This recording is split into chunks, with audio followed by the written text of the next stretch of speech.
Inanunsyo na ng Philippine Tennis Association o PHILTA ang ticket prices para sa kauna-unahang Philippine Women's Open sa bagong ayos na Rizal Memorial Tennis Center na may layuning gawing abot kaya ang panonood ng world-class women's tennis. Ang presyo ng ticket para sa qualifiers at main draw ay mula 200 hanggang 2,000 peso kung saan ang 200 na ticket ay valid sa lahat ng laro sa araw na iyon.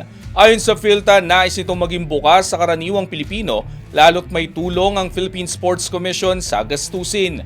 Mabibili ang mga ticket sa SM Tickets simula alas 12 ng ating gabi ng Miyerkules, January 14. Ang tickets naman para sa semis at finals ay ilalabas sa ibang petsa na may presyo mula 1,500 hanggang 2,000 depende sa seating category. Magkakaroon din ng fan zone para sa interaksyon ng mga tagahanga at manlalaro at papayagang makapasok ng libre ang mga local na junior players na karamihan ay magsisilbing ball kids.